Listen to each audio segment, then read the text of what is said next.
DRDO, रक्षा अनुसंधान एवं विकास संगठन ने एक महत्वपूर्ण परियोजना की शुरुआत की है, जिसके तहत भारत एक नए स्वदेशी लड़ाकू विमान हथियार को विकसित कर रहा है। यह परियोजना भारत की रक्षा प्रणाली को मजबूत करने और विदेशी निर्भरता को खत्म करने के उद्देश्य से शुरू की गई है।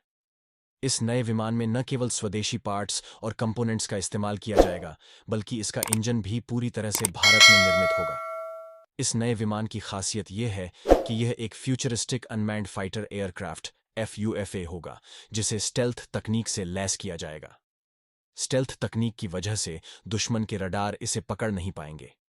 यह तेजस फाइटर जेट की तुलना में काफी छोटा और अधिक प्रभावशाली होगा। भारत को विदेशी इंजन और उपकरणों पर निर्भर रहने के कारण कई समस्याओं का सामना करना पड़ा है। हाल ही में अमेरिका द्वारा फाइटर जेट के इंजनों की डिलीवरी में देरी और जर्मनी द्वारा मिलिट्री टैंक इंजन देने से मना करने जैसी घटनाओं ने भारत की निर्भरता को उजागर किया है। इसी कारण स्वदेशी हथियार प्रणाली विकसित करने की आवश्यकता पहले से कहीं अधिक महत्वपूर्ण हो गई है। डीआरडीओ का यह नया प्रोजेक्ट न केवल भारत की सुरक्षा को मजबूत करेगा, बल्कि इससे भारतीय सैन्य क्षमताओं में भी बड़ा सुधार होगा। यह प्रोजेक्ट भारत को अपनी रक्षा जरूरतों के लिए आत्मनिर्भर बनने में मदद करेगा, जिससे देश की रक्षा प्रणाली और मजबूत होगी। इस परियोजना के सफलतापूर्वक पूरा होने पर भारत जब चाहे जितने भी ऐसे विमान बना सकेगा और अपनी सेनाओं में वितरित कर सकेगा। इससे भारतीय सैन्य क्षमताओं में बढ़ोतरी होगी और भविष्य में किसी भी प्रकार की विदेशी निर्भरता को खत्म किया जा सकेगा। यह परियोजना भारत के आत्मनिर्भर भारत अभियान का एक महत्वपूर्ण हिस्सा है और इसे पूरा करने के लिए हर भारतीय को सहयोग करना चाहिए। और तेजस फाइटर जेट को भारतीय वायुसेना की आवश्यकताओं के अनुरूप स्वदेशी रूप से विकसित किया गया है।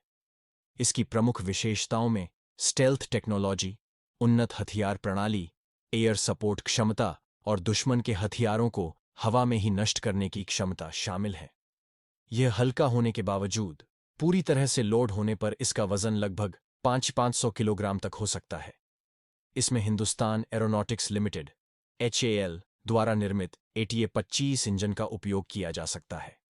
इस तकनीक के विकास से भारत की रक्षा प्रणाली मजबूत होगी और विदेशी हथियारों पर निर्भरता कम होगी।